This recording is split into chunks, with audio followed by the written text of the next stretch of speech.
They are moving on Washington, D.C. with the battle cry, "Make America Healthy Again." Wow, their battle cry leads us to ask, how can America be made healthy again? Welcome to the award-winning Food Chain Radio Show with your host, Michael Olson. And now get ready for 1 hour of What's Eating What Radio. Well, hello out there. You are tuned into the 1378th edition of the Food Chain Radio Show. Or hey, perhaps you're among our friends way down there in Ushuaia who are tuned into the Food Chain podcast at metrofarm.com. Well, whoever you are and wherever you are, welcome aboard. I am Michael Olson, your host for this hour of What's Eating What. Folks, America has successfully conducted its regularly scheduled revolution and is now in the process of throwing the old regime out and bringing a new one in. The winners of this revolution campaigned with the battle cry, "Make America Great Again." The MAGA folks, as they are called, appeared to be moving with great alacrity and inclusivity in their making. Their list of that needs to be made great again even includes health.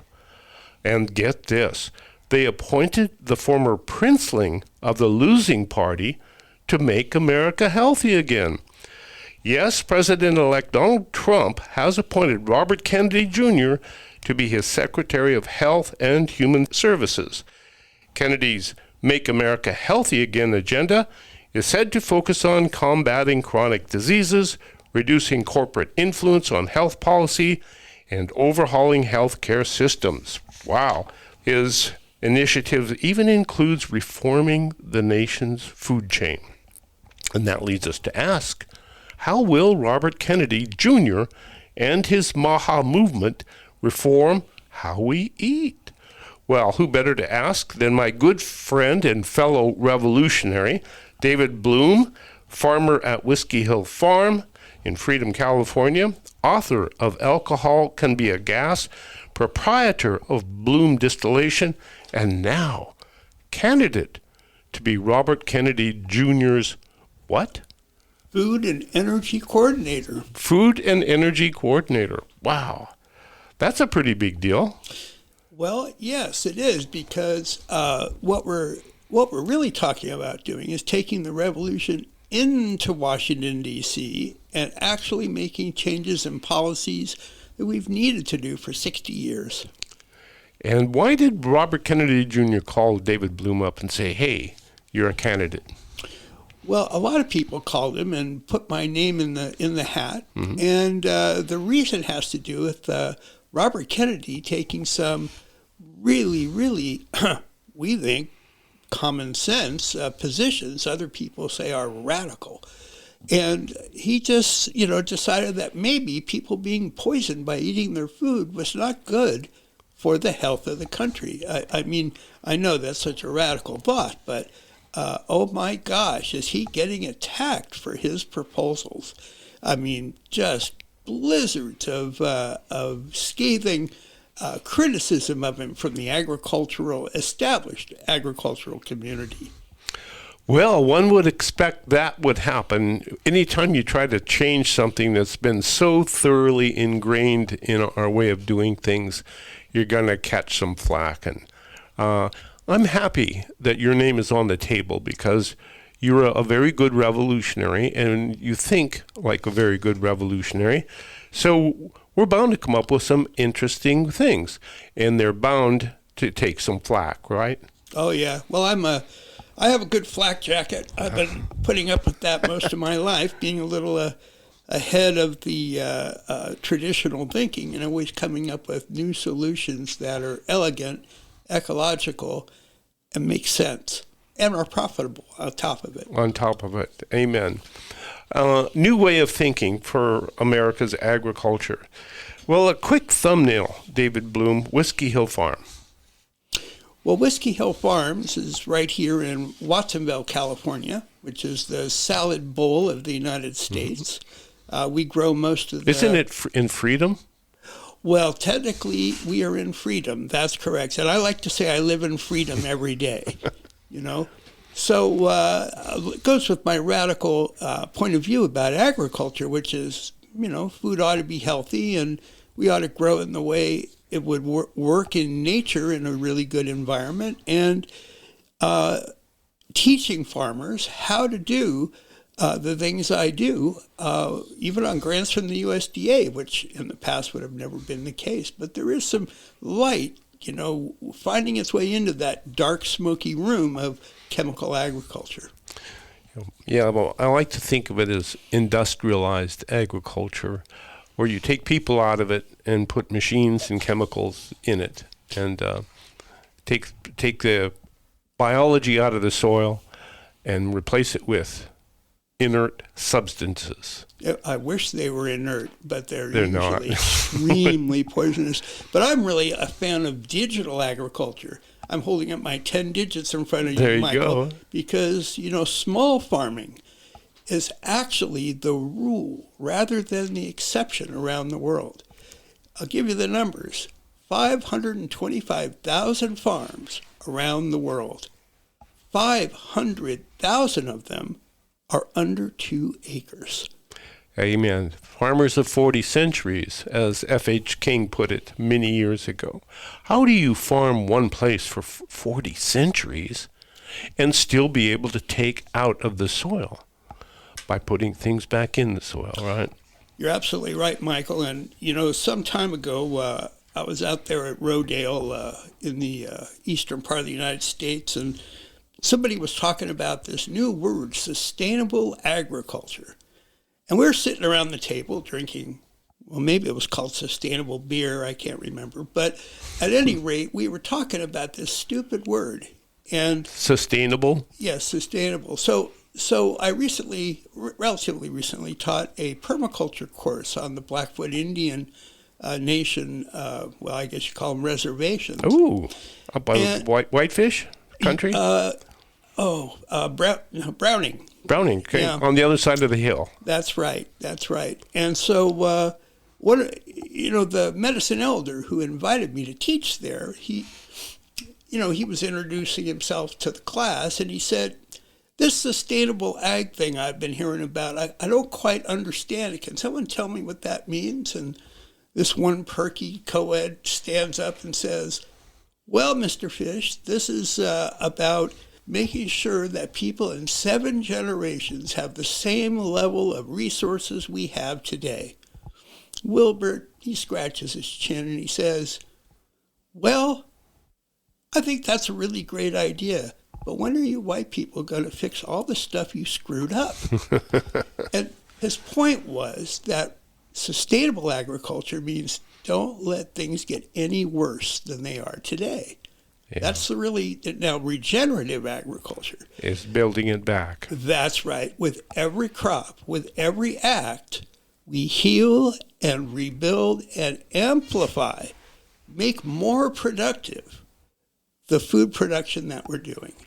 So we are talking revolution here when it gets right down to it. And speaking of revolution, let's go back to this crazy election that we just had. Mm-hmm. And now we have Donald J. Trump and Robert Kennedy Jr. working together to make America great and healthy again. Wow. Isn't that amazing? Well, the longer I live, I am less surprised all the time. There are so many paradoxes that came up, and sometimes they work out for the best. Yes. Well, looking around the world right now, I see what happened in Syria just a few days ago. Boom. A 50-year dynasty or something like that, a long-term dynasty there, wiped out in a few days, nothing left of it. I look to Russia and I look to China and I see embedded dictators running the show, and the show is falling apart. And I think we should be very grateful that we have a revolution every 2 and then in 4 years. We throw them out or keep them if they're good. Yeah. So we should be very grateful that we had a revolution that somehow brought together Donald Trump and Robert Kennedy Jr. Tell us about Robert Kennedy Jr. Well, we all know about Trump, but tell us about Robert Kennedy Jr. Yeah. I called him a princeling of the Democrat Party? Well, sure. I mean, his family has been involved in politics for decades and decades. So, and he's a bit of a black sheep in his own family. But I got to say, his approach to agriculture right now is shockingly sensible.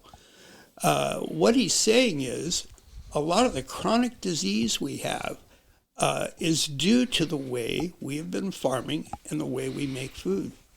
So if you look back in agricultural chemical history, prior to World War II, there wasn't much chemicals used in agriculture, very few. But World War II happened and things were quite different. We had a war. And we, as Americans, wanted to kill the Germans and they wanted to kill us. And so the Germans were first. They went ahead and made organophosphate war gases, to spray on our troops and kill them in nervous system breakdown, horrible chemicals.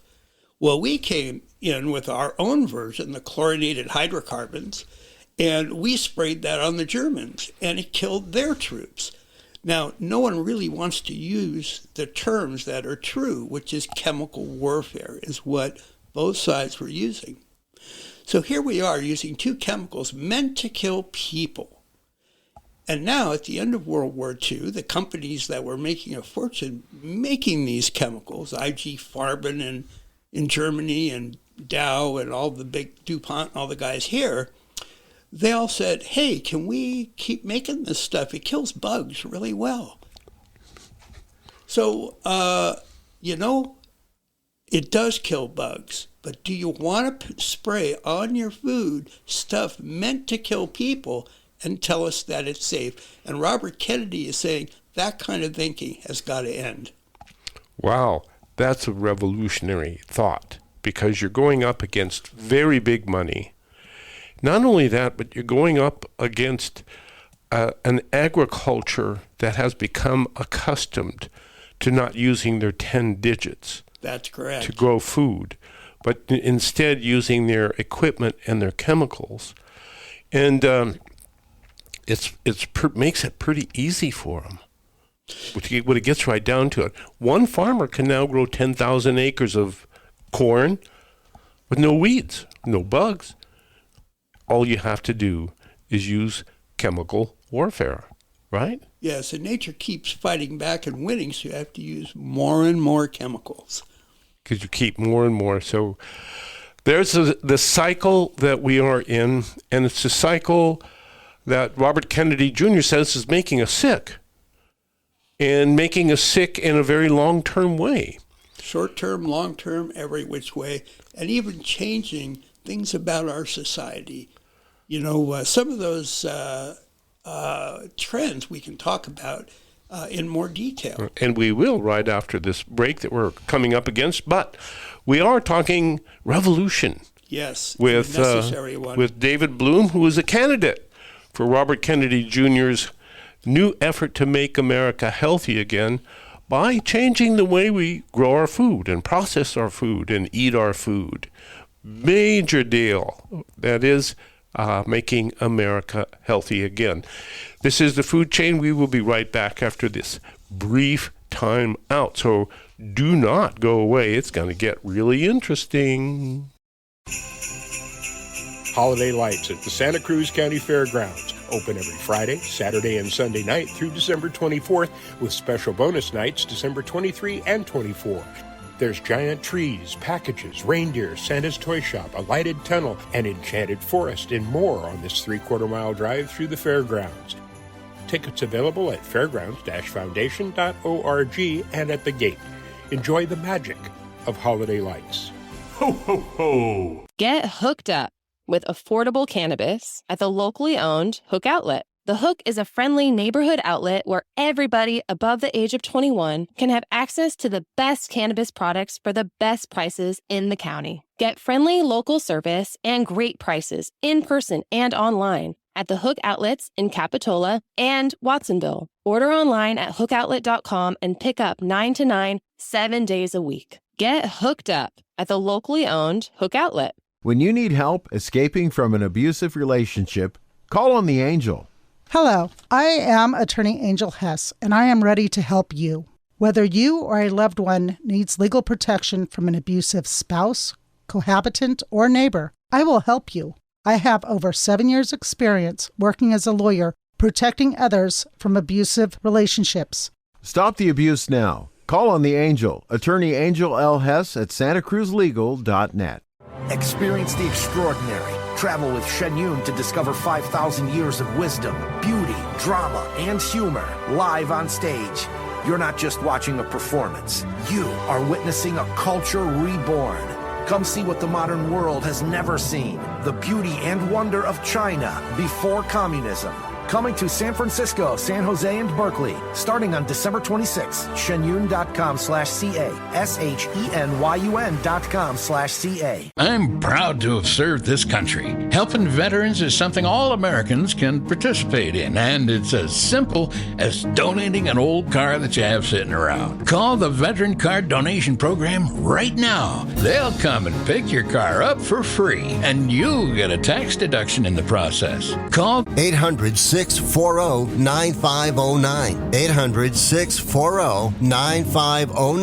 800-640-9509. Thank you. Has the holiday bustle got you searching for a peaceful place to work? Look no further than Satellite Santa Cruz, your holiday hideaway. Reserve a desk, office, or conference room. Enjoy free Wi-Fi, parking, coffee, and snacks. Give us a call today at 831-531-2300. Mention Santa Cruz Voice and enjoy a free day pass on us. Your holiday haven awaits.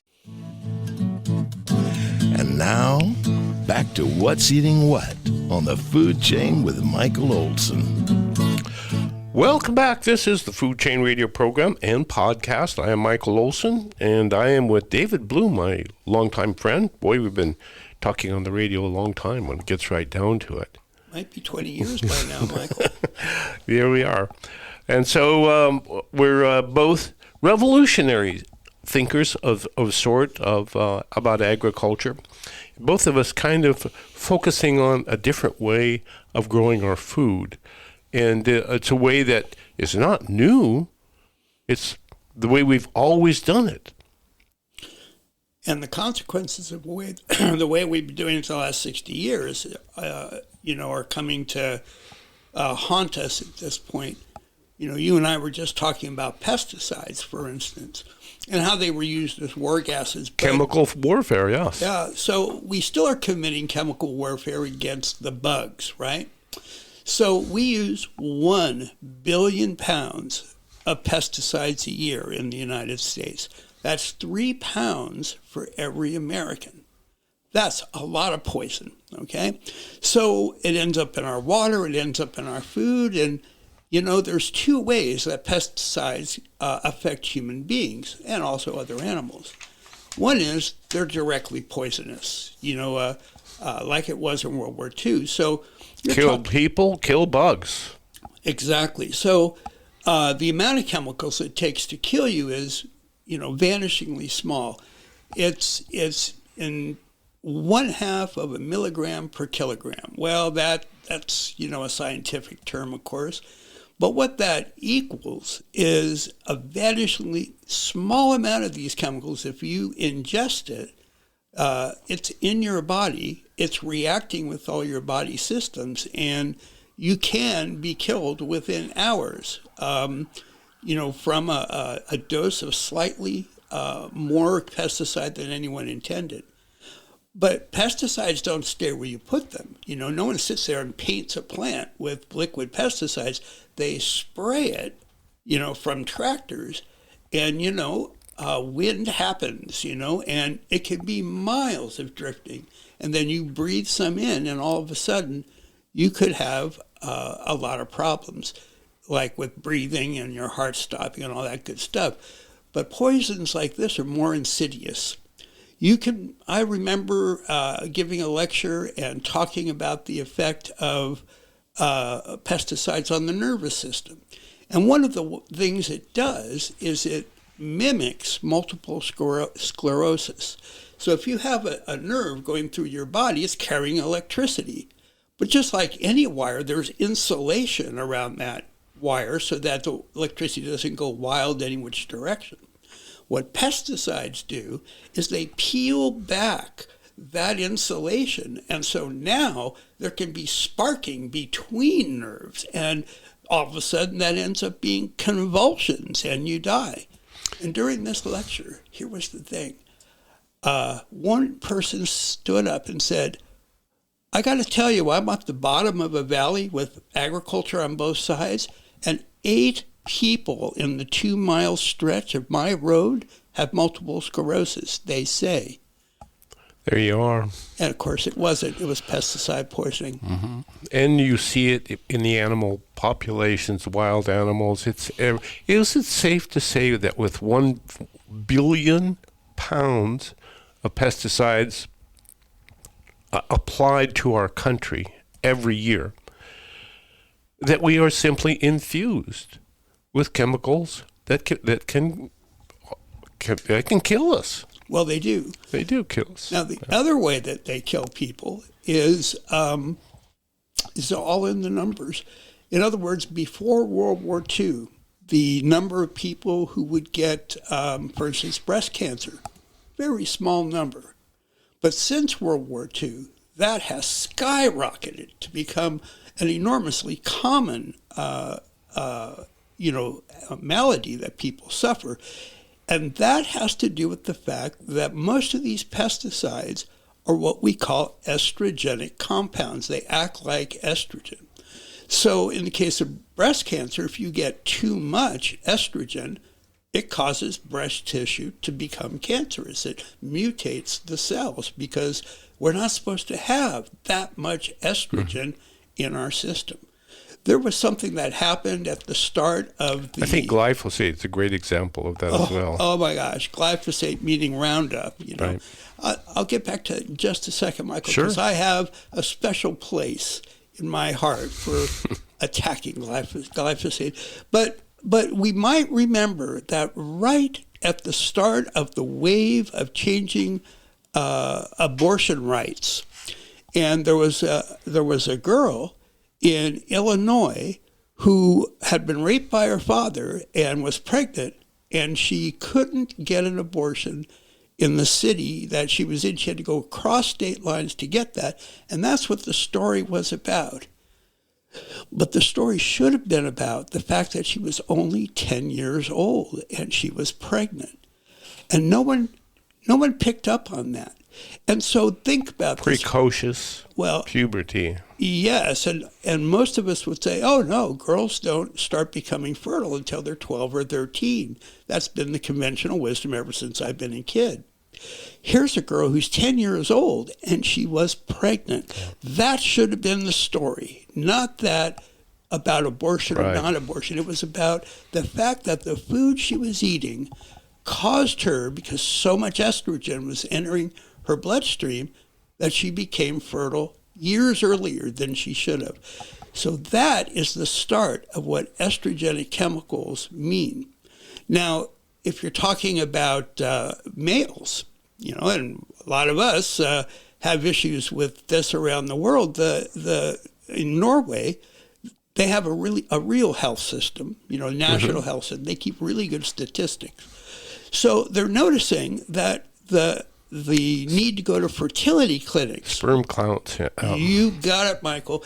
So they noticed that all these men were having problem with their sperm not really doing the job, and the women were okay, but the men were losing fertility and getting down more and more, where 50% of their sperm was not swimming.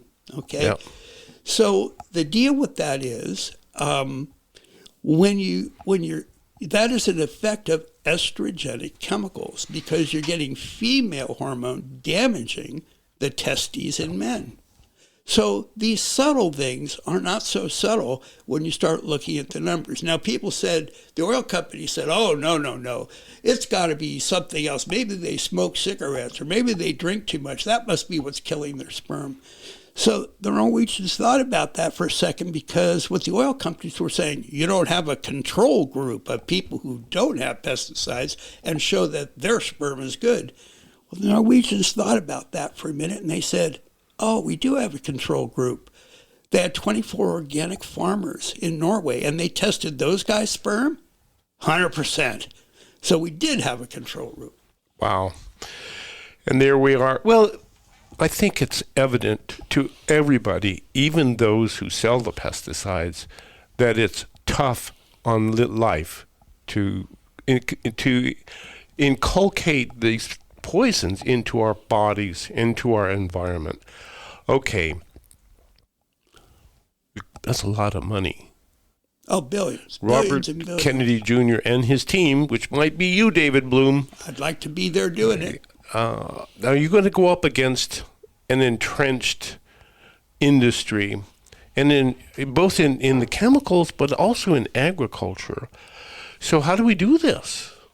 Well, I'm no stranger to going up against the big guys. My book, Alcohol Can Be a Gas, put oil companies directly in the gun sights for polluting our environment with that toxic waste called gasoline. So when we could be using alcohol made by farmers, to run our cars totally cleanly. With which no we did at one time. That's right. The first cars didn't run on gasoline. There wasn't any. They ran on alcohol until a fella named Rockefeller, he had this product he came out with called heating oil, kerosene, right? But that was the heavy part of the oil, which you could burn and keep your house warm. But the other stuff, all the benzenes and toluenes and xylenes, all the volatile, horrible stuff, he had to get rid of. There was no use for it before cars came around. So he flushed it into rivers at night, figuring nobody would notice. But of course, oil the floats rivers on caught water. fire. Yeah, there exactly, you go. Michael. Yeah. So this is. I've been going up against that industry for a long time with various levels of success, and my book, Alcohol Can Be a Gas, is now on every energy minister's bookshelf in the world. Yeah. And in most colleges. That's where it should be there, by golly. Yeah. So we're going to have a major revolution in our food chain so that we can be healthy again. We can't be healthy again until we stop eating unhealthy things. Poison. Yeah. So Robert Kennedy has dared to say in public that pesticides, as we've been talking about, have to be eliminated from our food, and they're causing health problems. Well, the oil company, and not the oil companies, they're involved too, but the agricultural interests are saying, oh, that's a crazy idea. And they say other things that he comes up with are crazy ideas, like, well, this whole thing about sexual dysphoria, in other words, young people not sure just what gender they are. Well, it's really interesting because, hormones, remember, estrogenic hormones aren't toxins, so to speak, but they're signaling systems in our body. So on the 17th day of gestation, if you get a few quadrillionths of a gram, that's a very small number, of estrogen at a key moment, you'll have a change in the sex of the fetus. So most people don't know that all fetuses start off as female. And at the right moment, a bit of testosterone switches the fetus to develop as a male. But if instead they get a dose of estrogen from eating a tuna, which has concentrated that stuff from the environment, all of a sudden the body is confused and goes back part of the way, all the way back to being female. And so there's a struggle in the development of that fetus over the next 9 months to deal with the effects of hormones that the body wasn't making. And from our food and maybe our environment as well. Absolutely. So if there's one place that these pesticides shouldn't be used, it's on our food. Now, you want to kill mosquitoes where there's malaria? There's other ways to do that, but, you could kind of make a case for that in some places, but not on our food, and that's got to stop. And guess what? We know how to do it. We don't need to do it. We may know how to do it, but there are Michael. others that don't know how to do it. Will have to be induced somehow into doing it. And I think the problem will be money and overcoming the moneyed interests that control things.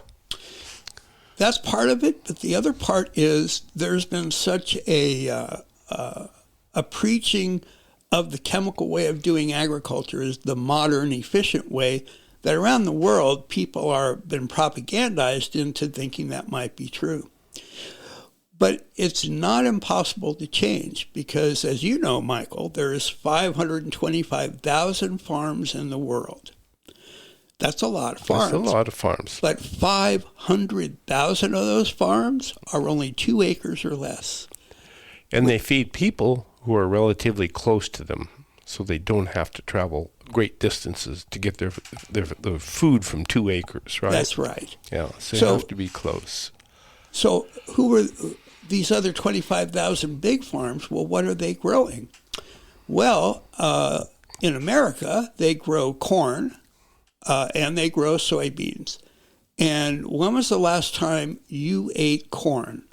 Well, when I had that steak. Well, yes, because the corn feeding the cow is really what's going on. But remember, we feed the cow 10 pounds of corn, it poops out 9 pounds, and 1 pound becomes meat. But the thing is, what do we actually use corn for? Well, we use it for breakfast cereal. That's like a fraction of 1% of the corn grown.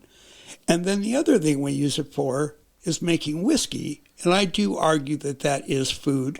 But the other uses of corn are industrial, modified food starch, and all kinds of other industrial chemicals. Cooking oil. That's right, corn oil, for instance. Oil, but fully hydrogenated, meaning you can't digest it, because that's the only way you can sell it, and keep it fresh. So it's a damaged food, being it's not even a food, it's a damaged industrial chemical masquerading as food. Yeah. And a lot of people making a lot of money on it. And the government subsidizes its production, which gets us right back to the government and what we can do. One of the things that Robert Kennedy Jr. is talking about doing is redirecting subsidies from those producers, those farmers of commodity products like corn and soy and whatnot, to local agriculture. Where is he going to redirect the money? Well, this is what's being determined now, and that's why I want to be part of that process, because I think I know better than a lot of other people how to do this. Amen. I think you do too, as evidenced by your Whiskey Hill farm in Freedom, California. Wow. Well, ladies and gentlemen, we're talking about revolution here. We just had an election, and that's exactly what a revolution is an election of sorts. And we had one. We bringing in the new people who are going to make America healthy again. We have one who's signing up for that crusade, and he is David Blume with us today. And when we come back from this break, I'd like to dig into how we face up to change something that is so ingrained and so embedded in our way of life. And ingrained, that's a good one. It's a good one. And we're talking about industrial agriculture and you. So do stay tuned. We will be right back. So much to say, so little time to say it on the Food Chain with Michael Olson. Welcome back, ladies and gentlemen. We are talking revolution here in the United States of America. We just had an election, and we're in the process of throwing out the old regime and bringing in a new one. Part of the new one is none other than Robert Kennedy Jr., who Donald J. Trump is bringing in to make America healthy again. And to do that, we're going to have a revolution in our food chain. And in essence, David Blume suggests that the first thing we need to do is get rid of the chemicals, right? The bad chemicals that for decades have been used to kill people. and we're using them to grow food. Well, there's no controversy about that, except in the mind of agribusiness. There are thousands of studies literally showing the negative effects of these chemicals. And, Jeffrey Smith, actually one of my permaculture students from the past, is a crusader against Roundup, otherwise known as glyphosate. And Roundup, think about how that was developed. They genetically modified corn so that it could tolerate this weed killer called Roundup. So in other words, the weeds that were not genetically modified, well, they died when they got hit with the herbicide. But the corn that's been genetically modified doesn't die. But it absorbs all these chemicals. And the way glyphosate works is it soaks into the plant, and then it goes down into the roots and kills the roots of the plant. And then the roots, full of that chemical, decompose under the soil, and they're there poisoning the soil micro-life. Now that's where fertility really comes from. So I'm going to do an early plug for my candidacy for this please food do. and agriculture. Now, wait a minute. Let's tell people, by golly, David Blume is running for office here, right there on the Food Chain Radio program. And the office he is running for is to participate in the campaign of Robert Kennedy Jr. to make our food and ourselves healthy again. So the way you can vote for me, and I'll also say this at the end of the show, you can go to my website, which is very fascinating with lots of clips to look at. Alcohol Can Be a Gas, for one. That's my book on energy and agriculture, which is what I'm running for. And the other one is Whiskey Hill Farms. Now, if you go to Alcohol Can Be a Gas, there'll be a place there that you can go ahead and vote for me, sending a note to Washington that this guy, me, should be part of the policy. The other thing that you can find out there is my book, Alcohol Can Be a Gas, which has been an Amazon bestseller and sold tens of thousands of copies. So that's usually a good endorsement for something that works. Best there is. Yeah. I am now giving that book away free online in a Kindle format. Now, forever I've been selling it as a hardcover, $60 book, but it's time for the revolution. So I want as many people as possible to have access to what we have. And it is a great book. So Alcohol Can Be a Gas on our website. There's a place you can click a button and you can get your own free copy from Kindle on your lucky day, December 13th, Friday the 13th. And there are other days coming up after that. You get 5 free days a year from Kindle to give away books. So you can have one of mine. Wow, there you go. Now, some time ago, I had the opportunity to speak at the International Biotech Convention in Chicago, McCormick Place. On the panel with me were like the presidents of the commodity groups, president of the Corn Growers Association, hog and soy and all of them.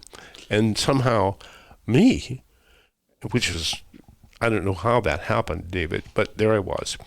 And so in our concluding remarks, I said, we're here speaking to the audience, which consisted of people who genetically modified foods, organisms. I said, you folks have created a miracle for these people on the panel with me. You've made it possible for one person to grow 10,000 acres of crops with no weeds or no bugs. And they're very happy. You're very happy. You're making tons of money. They are too. Everybody's happy here. But one day, people who eat your food are going to wonder, hey, what's in this stuff for us other than food that has been infused with herbicide and sprayed with pesticide? Is that what you're feeding us? And I said, you're going to have to find an answer.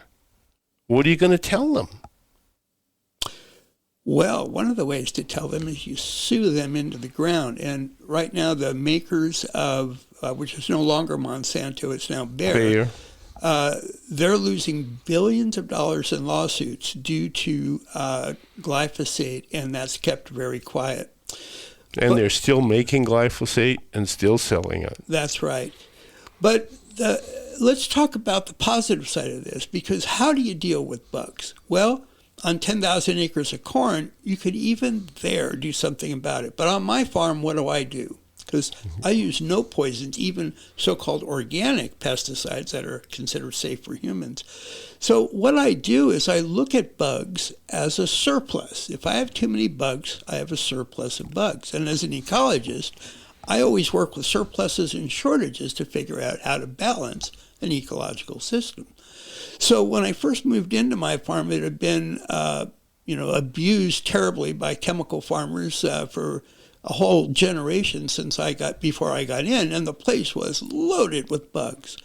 Now, typically, 20 tons of bugs move through every acre every year. That's the weight of 20 automobiles of meat, right? So that's an interesting surplus. So what I did is I hung a light up in my in the rafters of my greenhouse, and it shined out the door, and bugs could see it for a mile away, and they came to the light. So I was making a bigger surplus of bugs. Now, when they got there, there was someone else following that light to my farm, and that were the frogs. So, because frogs know that bugs go to light. So they get to where the light is, and under the light is a pile of rocks and a little pond, a little 10-foot long, 1-foot wide pond. And when the frogs get there, they look at those two things and they go, oh, jacuzzi, condominium, I'm moving in.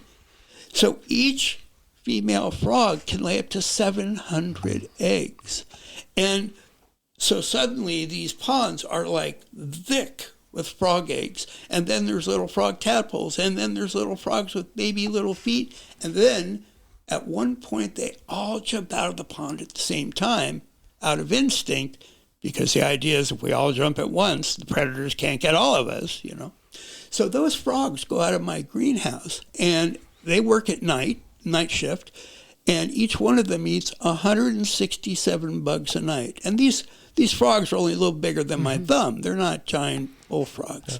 Well, David, these techniques have been practiced for millenniums, as evidenced by F.H. King's Farmer of 40 Centuries. Look what these people are doing. It's amazing. It's what you're doing that is amazing. But you have to come to grips with dealing with an industrialized system that is set up contrary to sustainability. You mean regeneration? Regeneration. Well, sustainability and regeneration. And interestingly enough, as a quick sidebar, California is trying to come to grips with sustainable agriculture. They have a committee, and they're going to develop an official designation for what sustainable is. Couldn't come up with a word. Couldn't come up with a definition. Because it doesn't make sense as defined. Yeah. So my concept for this is something I've going to be posing with the USDA, is something called a food hub. Because as we talked at the start of the program, most farmers are small. So they can't go out and build fermenters for soil bacteria to enrich their soil with that bacteria that replaces the need for for fertilizers. They can't use vibrating plows to loosen the soil down to 3 feet so air can get down there and life can get down there, making food for the plants. But those can be done on a regional basis. And so my concept for a food hub has multiple services that either can be purchased inexpensively, as a nonprofit kind of thing, or can help farmers be able to create new things. For instance, a basalt foundry, which is a basalt or volcanic rock, the most common one. It's if mild steel is about a hardness of 4 and stainless steel is 5.5, the hardness steel going to 10, which is diamond, basalt's 8.8. So what if I give a farmer a block of wax and I say, carve the tool that you imagine, and they carve it the way they think it'll work in their field, and I put it in sand and I pour this molten lava into that wax, which runs away, and now I've got a cheap, $5 cost to make this prototype tool for the farmer to use, and then come back and say, now I know how I want to modify it. Here's another block of wax. So to have the foundry, a farmer can't have that, but to have that regionally, it taps the creativity of every farmer who's always thinking about, how can I do that a little faster? How can I do that with no damage to my soil? How can I aerate my soil better so all the microlife does all the work for me, dissolving rocks and grit into fertilizer? And so providing those 500,000 small farmers with food hubs that help them do even more than they do now to make their land regenerative. There it is.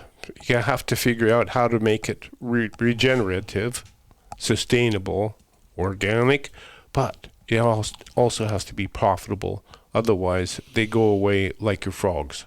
Yep. They crawl away at night. So how do we pull this off? And I'll tell you, even me, even I, who's really sharp at all this stuff, none of us farmers are more than maybe one crop failure away from losing our land because it costs a lot of money. Yeah. So we had these horrible storms here in California in the winter of 22, 23, where we had like a 500-year rain event. Oh, but there's no global warming or climate change, but we'll put that aside. Anyway, I lost my turmeric crop that was worth $1.7 million because of the cold and the rain. And I have been having a hard time 2 years later rising out of it, and I might not be able to, and so people are stepping up to try to help us weather the bankruptcy and foreclosure that's looming in front of us. I'd like to jump in and say perhaps that's something that Robert Kennedy Jr. could do, is by redirecting the crop insurance program to better suit small farmers in situations like you had, where you have a big crop. Yeah, you had a big crop in a small parcel of land, and there was like a hurricane, and so we do indemnify commodity crop farmers for things like that. And if Robert Kennedy Jr. can come to grips with figuring out how, what we do for great big farmers that have commodity crops that we don't really eat anyway, that we use eat from the derivatives of those crops. If he can find some way of helping small farms, both in land tenure, which is, the land around here in California is unbelievably expensive. That's right.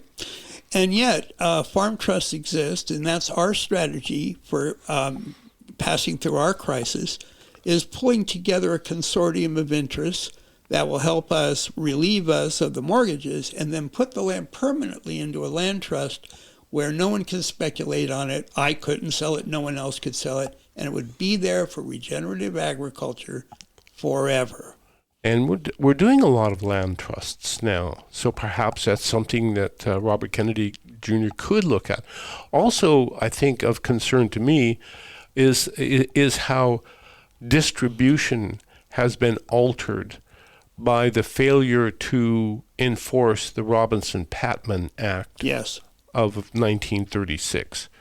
We had no food deserts until 1980, when they stopped enforcing that one act.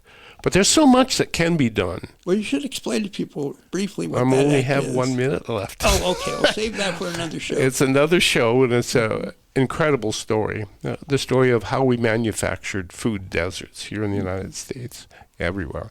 But anyway, we have David Blume with us here today, and you can vote for him by going to Alcohol Can Be a Gas or Whiskey Hill Farm. Vote for him to serve with Robert Kennedy Jr. on making America healthy again, right? And to reach me, you can get me toll free at 888-737-6228 to discuss any of this. Okay, this is David Blume, Whiskey Hill Farms. Just Google Whiskey Hill Farms or Alcohol Can Be a Gas. Thank you all for tuning in, and I'll see you more next week for more What's Eating What Radio on the food chain. You've been listening to the award-winning Food Chain Radio Show with Michael Olson. And if your friends missed the show, tell them to log on the Food Chain page at metrofarm.com for a listen. Now, go out and find some food with its farmer's face on it and live.